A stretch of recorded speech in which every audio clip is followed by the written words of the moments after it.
Bonjour à tous. Aujourd'hui, vidéo historique et en français, car je m'adresse notamment à mon tout petit public français, pour parler de Gaulle. Alors, hier, je crois, est sorti le deuxième volet du diptyque de film sur le général Charles de Gaulle en France, donc deux films produits par Pathé. Je me souviens pas exactement le nom du réalisateur, c'est pas des gens très connus, ni de l'acteur principal. Alors, le 1er volet était déjà sorti il y a un mois ou 2. Apparemment, il était très bien, mais il a pas trop bien marché au cinéma en France. Le deuxième volet donc est sorti hier ou avant-hier et j'ai vu les premières critiques. Apparemment, il est encore meilleur que les premiers. Et il est vraiment c'est ce que j'attends depuis longtemps, en fait, en France que ça fait et que j'ai toujours été étonné que ça soit pas encore fait, c'est-à-dire, un portrait historique de Gaulle, mais qui ait le courage de prendre de face les géants de l'histoire et les mythes, en faisant un grand film spectaculaire, épique, à l'américaine, disons-le, hollywoodien, sans évidemment trahir, l'histoire, et les personnages et les personnalités historiques, comme c'est malheureusement un peu trop souvent le cas, dans le cas des productions hollywoodiennes. Donc ce deuxième film, il est sorti. Apparemment, il est vraiment très, très, très bien, donc je suis un peu dégoûté parce que pour l'instant, ces 2 films ne sont pas sortis en Italie. Il y a rien de prévu pour qu'ils sortent en Italie. Ni sur grand écran, ni en streaming. Alors, je com je pense qu'ils vont quand même le sortir en streaming, je ne sais pas, sur Amazon Prime ou quelque chose comme ça, mais pour l'instant, je suis un peu dégoûté parce que j'aurais aimé les voir et surtout les voir au cinéma. Donc, on verra si ce sera le cas ou pas. Je pense pas, car comme le premier n'a pas trop marché, probablement qu'ils voudront pas le sortir en Italie. En tout cas. Déjà donc j'ai hâte de les voir. Apparemment, ils sont très bien, surtout le deuxième qui apparemment, pousse, beaucoup plus que le premier qui apparemment était très bien, mais qui était encore, un peu en comment dire? En équilibre entre les parties plus, parlées, historiques, disons, intellectuelles, on va dire, et les parties un peu plus spectaculaires, un peu plus épiques, un peu plus à l'américaine. Et avec, j'avais vu aussi ici et là qu'il y avait quand même, quelques problèmes de montage et cetera.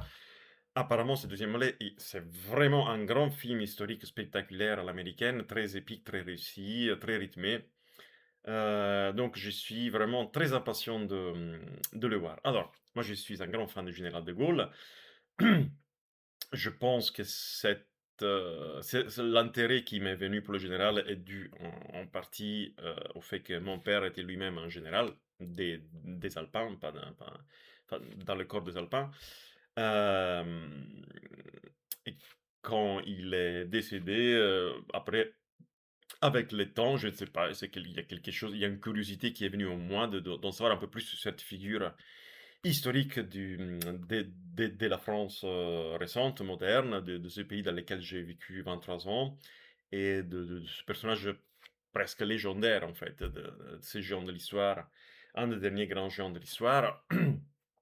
Et donc petit à petit, j'ai commencé à me renseigner, en fait, et je me suis pas mal intéressé et je m'y suis, retrouvé. En fait, je me suis bien intéressé, donc j'ai lu, l'indispensable, C'était de Gaulle dans l'Empire Fit, je crois que c'était son ministre de l'information. Donc l'histoire est assez connue, en fait. Donc, Pierre Fitt était toujours, derrière de Gaulle et il a noté absolument tout ce qu'il disait. Alors, j'invite absolument tout le monde à lire ce livre, C'était de Gaulle dans l'Empire Fit, c'est incroyable. En fait, tu ouvres le livre, tu commences à lire et tu as l'impression d'avoir de Gaulle à côté de toi qui te parle. C'est incroyable. Les côtés vivants, que de ce livre, c'est vraiment époustouflant. Le livre, c'est un pavé, hein, je crois 900 pages, mais ça se lit vraiment très, très, très bien. C'est ultra intéressant, c'est très bien écrit, c'est très, très facile de lecture Et c'est très important pour l'histoire récente de la France, pour tout Français de connaître, de lire ce livre, je pense, tout simplement. Et surtout, l'aspect le plus incroyable en lisant ce livre, c'est qu'en fait, tu lis C'était de Gaulle dans l'Empire Fit et en fait, tu t'es dit que Charles de Gaulle, en fait, il avait la DeLorean en cachette et en fait, il faisait des allers-retours dans le futur et puis il revenait. Parce que en fait, c'est ce qui est incroyable, c'est que de Gaulle avait absolument prévu tout ce qu'allait se passer dans le monde dans les décennies à suivre après sa mort. Il a tout prévu. Il explique tout ce qui se passera. Il explique à Pierre Fitt, s'il se passe ça, se passera ça, ça, ça, ça, ça.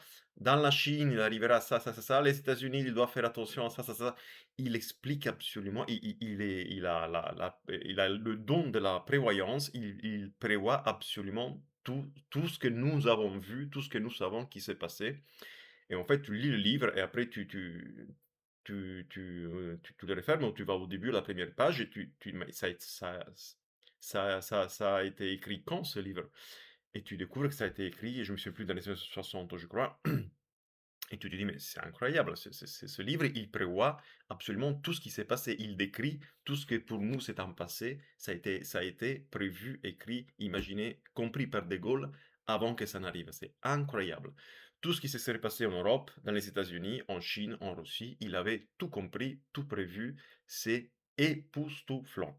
Donc j'invite vraiment tout le monde à le lire, c'est un livre incroyable. J'ai lu un deuxième livre de Gaulle, après j'ai eu envie aussi de lire ses mémoires, mais bon, après, l'intérêt m'est un peu passé, je me suis intéressé à autre chose. Mais j'ai lu quand même aussi, De Gaulle, mon père, écrit par son fils Philippe de Gaulle, et c'est un autre livre absolument extraordinaire, assez complémentaire de celui de Pierre Fitte. Il est évidemment, il est plus personnel, mais il parle plus en détail de certaines choses. Je dirais c'est moins indispensable que C'était de Gaulle, sans doute. C'était de Gaulle, c'est vraiment indispensable, mais pour qui on a l'occasion et la curiosité, c'est de Gaulle, mon père, de son fils Philippe de Gaulle, c'est vraiment aussi très, très, très, très, très, très bien à lire. Là aussi, très facile de lecture.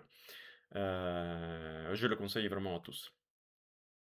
Alors, dans cette période dans laquelle je me suis beaucoup intéressé à la vie de Gaulle, donc, que je le rappelle, c'est le légion de l'histoire heu, qui a créé la résistance française face à l'occupation allemande et à la collaboration du gouvernement officiel, français qui après s'est transféré à Vichy, a organisé la résistance depuis l'Angleterre. Il a aidé qui donc la France, à se joindre aux alliés pour gagner la guerre contre l'Allemagne et surtout, surtout, surtout, il a fait en sorte, après la guerre, il a résisté à les États-Unis qui une fois libéré l'Europe, ils voulaient quand même mettre la main dessus sur tout ce qu'ils pouvaient en Europe. Lui, grâce à De Gaulle, la France a résisté, a réussi à, ne pas devenir un peu un protectorat américain à partir de l'après-guerre, un peu comme beaucoup d'autres pays, a réussi à faire en sorte que la France déjà, soit dans les camps de vainqueurs et donc participe je crois qu'il a participé à Yalta ou pas? Ouh là, je voudrais pas dire de conneries. En tout cas, il a fait en sorte que la France, soit, dans les camps de vainqueurs de la 2e guerre mondiale et pas dans les camps un peu comme l'Italie. L'Italie a été dans les camps des perdants. Et après l'Italie, elle a changé de camp vers la fin, mais historiquement, voilà, c'était dans le camp de l'Allemagne nazie. Donc il a fait, il a réussi ce tour de force. La France a un siège permanent à l'ONU, oui, avec droit de veto au même titre qu'il a réussi aux États-Unis, grâce à De Gaulle. Euh, et il a aussi réussi donc à faire en sorte que la France se relève de très belle manière. Évidemment, comme tout le monde, comme toute l'Europe, bien aidée par le plan Marshall, les aides américaines et tout ça, mais grâce à De Gaulle, la France est redevenue une grande puissance qui a rayonné, selon l'expression consacrée en France, le rayonnement de la France à l'étranger, qui a continué à rayonner de son prestige, mais aussi vraiment de ses réalisations industrielles, historiques, toute la modernisation, tout ce qu'elle a réussi à faire, le nucléaire civil, le nucléaire militaire. Grâce à De Gaulle, la France, De Gaulle a fait ce qu'il a appelé la sanctuarisation du territoire, c'est-à-dire que grâce à De Gaulle, la France est une petite puissance nucléaire qui fait elle ne pourrait pas mener des guerres d'agression, mais disons que son territoire est virtuellement inviolable car elle a la possibilité de répondre à une attaque nucléaire par une attaque nucléaire. Donc De Gaulle, il a fait en sorte que la France redevient après la guerre une grande puissance respectée dans le monde et dont la voix a porté euh, encore pour quelques décennies après sa mort, disons à peu près 40 ans, de 60 à 2000, la France est restée cette grande puissance qui avait une voix, qui était écoutée dans le monde, qui avait un prestige. Après, tout ça, c'est fini. Mais voilà, et tout ça, on le doit, les Français le doivent à De Gaulle. Donc ensuite, comme je disais, je me suis aussi rendu en pèlerinage, comme on pourrait dire, à Colombey-les-Deux-Églises, donc où il y a la fameuse la maison de De Gaulle. C'était comment j'ai oublié son nom, la Colomberie, la Colombière, une chose comme ça, j'ai oublié son nom. Vous m'excuserez, la boissonnerie, une chose comme ça. Donc la fameuse maison où De Gaulle habitait. De Gaulle n'a jamais habité à l'Élysée, comme font en général les présidents de la République française. Il habitait à la boissonnerie, boissonnière, une chose comme ça. Donc j'étais visiter la maison, qui se visite un peu comme un musée, qui est très intéressant. Elle est très belle. Donc à Colombey-les-Deux-Églises, ce petit village dans lequel on arrive en traversant en fait ce paysage typique français de grandes plaines en fait cultivées heu, qui sont en plaine ou de faibles collines, en fait. Et où j'ai pu voir ces 2 éléments qui sont les plus connus, dans le folklore un peu de Gaulle et de sa maison, mais qui effectivement sont les plus intéressants probablement. Le premier, c'est le fameux téléphone. Donc De Gaulle détestait les téléphones, donc il refusait d'être appelé sauf, grande urgence et donc, le téléphone que De Gaulle détestait était, renfermé dans un petit KGB, en dessous de l'escalier pour monter à l'étage. En italien, on dirait un bugigattolo, un ripostiglio.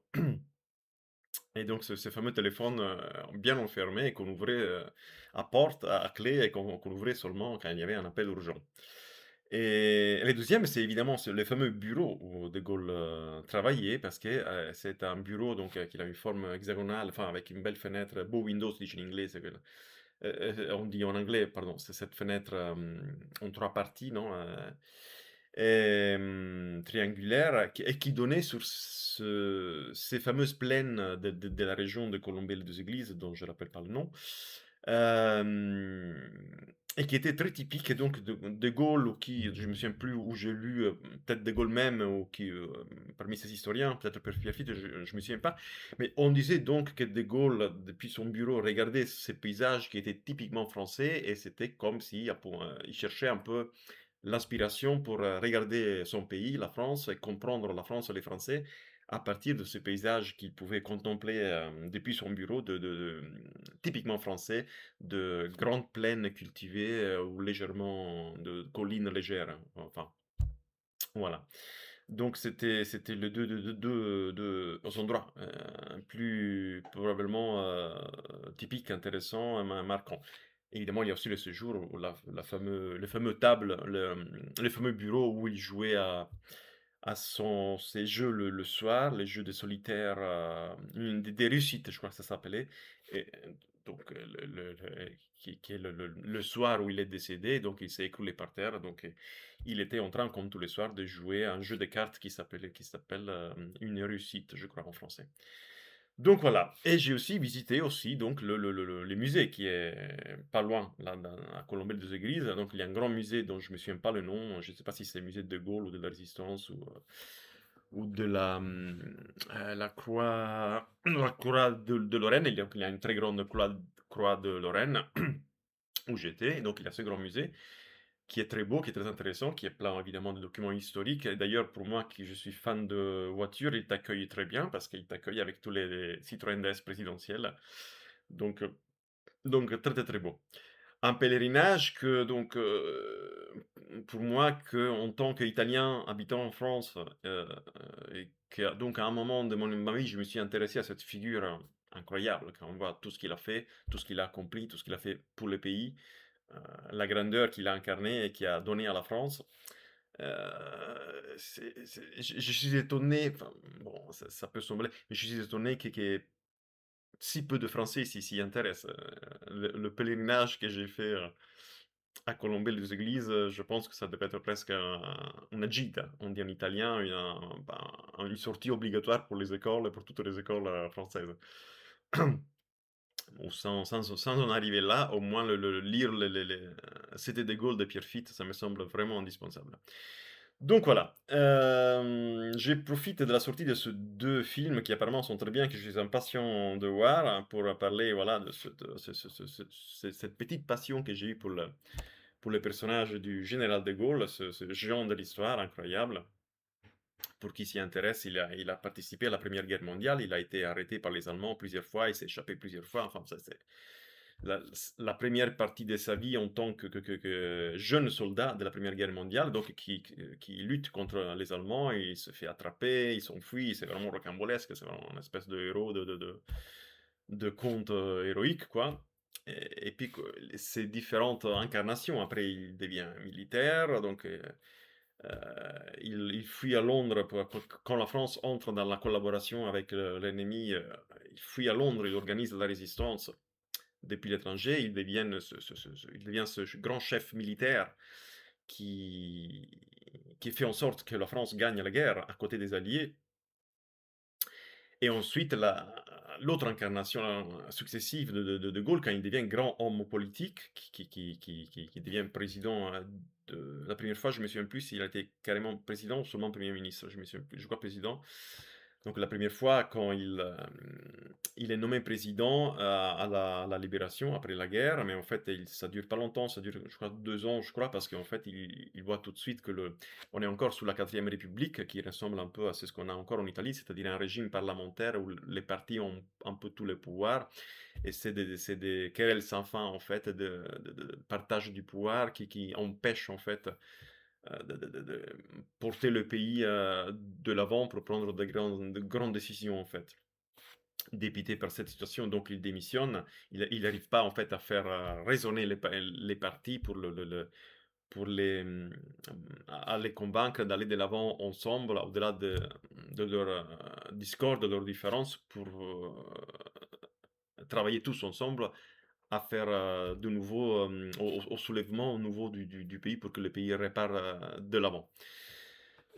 Donc après, il y a la fameuse traversée du désert entre 58 et 68. En 68, à la faveur de plusieurs facteurs, crise institutionnelle, crise de parti, crise en Algérie, il arrive donc à se faire remettre le plein pouvoir. Alors je me souviens plus comment ça marche exactement. Donc, en tout cas, après, il arrive à avoir un référendum ou une élection. Je crois que la première fois, non, en fait, je me souviens plus exactement. Il arrive à se faire donner le plein pouvoir par le président du moment. Je ne sais pas si c'était Coty ou un autre. En tout cas, pour redevenir président, et là, et là, il arrive à faire c'est ce qu'il voulait faire, c'est-à-dire qu'en fait, dépasser les régimes de parti, faire écrire avec Debré, Jean-Louis Debré, je crois, j'espère ne pas confondre avec un autre Debré, Debré en tout cas, la constitution de la Cinquième République, donc, qui est un régime présidentiel qui donne au président autant de pouvoir et qui était une constitution idéale pour un grand homme comme lui. Évidemment, après, quand une constitution qui donne autant de pouvoir au président est au service d'hommes qui n'ont pas non plus l'envergure de Gaulle, évidemment, c'est une autre histoire. Dans son cas, c'est ce qu'il lui fallait, d'avoir un peu beaucoup de pouvoir et les mains libres pour mener de front tous les projets qu'il voulait pour que la France redevienne le grand pays, la grande puissance, la grande nation dont il avait une certaine idée. De Gaulle il a une fois dit ça, j'ai toujours eu, il a écrit dans ses mémoires, je crois, j'ai toujours eu une certaine idée de la France. Donc c'était cette idée de grandeur, de pays puissant, qui a une belle histoire et qui doit porter certaines choses. Donc, grâce à ces 10 ans dans lesquels De Gaulle arrive à rester au pouvoir, donc je crois qu'il a un certain an où il n'est pas élu, il est nommé, et après, donc, il participe à une élection au suffrage universel qu'il fait introduire lui-même, surtout, je crois, le vote de femmes. Je crois, hein, ou non, non, peut-être ça a été fait en 58, ça. Donc, j'évite de dire encore des choses historiques parce que j'ai des souvenirs assez vagues. Donc il est quand même réélu, il fait encore 2 ou 3 ans et après, la donc il mène le pays à bout de bras pour pour le faire redémarrer industriellement. La France redevient une très grande puissance industrielle, nucléaire, etc., etc. Ensuite, il est plus à un moment donné, vers la fin de sa vie, il y a mai 68, la nouvelle génération, la mentalité change, le monde change. De Gaulle, c'est un homme du siècle dernier, de 2800, donc il reste un peu. Et à un moment donné, il n'est plus en phase avec la nouvelle génération. Évidemment, il y a beaucoup des manipulations de ses adversaires, de tous ceux qui veulent prendre sa place et qui le voient comme un vieux qu'il convient de mettre de côté. Ce qui, quelque part, à un moment donné, il était arrivé à devenir lui aussi. Il avait quand même 78 ans quand il démissionne. Après mai 68, enfin, il arrive à rebondir, hein, et après mai 68, il arrive à reprendre le dessus, mais après, quand même, je crois qu'il démissionne. Il perd un référendum, si, c'est ça. Il perd un référendum. Il convient de dire une dernière chose très importante, c'est qu'il y a une chose que De Gaulle a toujours voulu faire pour dire le niveau de clairvoyance, de vision de l'avenir qu'il avait. De Gaulle, il voulait dépasser le capitalisme et le communisme. Et une réforme qu'il a voulu faire, mais qu'il n'a pas réussi à faire, probablement parce que le grand capital, entre guillemets, il s'est opposé de toutes ses forces, la grande industrie, c'était la participation. C'est-à-dire, il a essayé par tous les moyens de faire adopter une réforme, et il n'a pas réussi, pour laquelle tous les ouvriers, tous les gens qui travaillaient dans les entreprises, ils devaient avoir une participation au capital, aux intérêts de la richesse produite par l'entreprise. Il voulait ça. Il voulait ça. Pour lui, c'était la solution pour dépasser à la fois le capitalisme et le communisme. C'est dire la modernité de la pensée de cet homme qui était né en 1880, je ne sais pas combien, quoi. C'est proprement stupéfiant, stupéfiant. Donc cette très grande forme qu'il a voulu de toutes ses forces, il n'a pas réussi. Il a eu tout le monde contre, l'industrie, la finance, évidemment, il n'était pas question. Il fallait que les ouvriers restent des, des, des, des, des petits bras qu'on exploite pour le travail, et puis c'est tout, quoi. Donc voilà. Il fait un référendum dans lequel il y a aussi cette réforme. Il perd ce référendum et donc il démissionne et puis il mourra 2 ans après, je crois. Voilà, donc De Gaulle, Jean de l'histoire, pour tout le monde, pour les Français, pour les Italiens, pour tout le monde, absolument, à étudier, à connaître, à s'intéresser, c'est vraiment incroyable. Lire absolument, c'était De Gaulle dans l'Empire Fit. Quoi d'autre? Je reste impatient de voir ces 2 films. Donc, il y avait eu en France, le film que je connais sur De Gaulle, c'est Le Grand Charles, c'est un diptyque aussi, en 2 films, c'était 2 films télé, qui est très bien, ben, rien à dire, c'est vraiment très, très bien. Mais voilà, comme j'avais écrit dans des commentaires, en fait, c'est des films, comme plusieurs choses que j'ai vues sur De Gaulle, qui n'ont pas le courage de prendre de front le mythe, les gens et les gens de l'histoire, et qui il le prend un peu en faisant un pas de côté, en faisant quelque chose un peu d'alternatif, presque d'un peu intello, dans Le Grand Charles, qui était très, très bien, par exemple, la fameuse scène de l'appel du 18 juin, où il est convenu de dire, quand il fait l'appel du 18 juin, De Gaulle crée la résistance.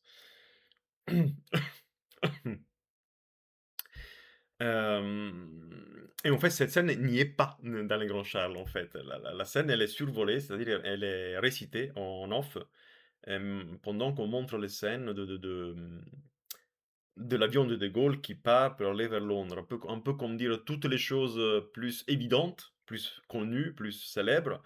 C'est trop évident, on va pas le montrer, on va le survoler. D'ailleurs, la scène, donc c'est un avion qui survole la Manche, donc c'est très significatif.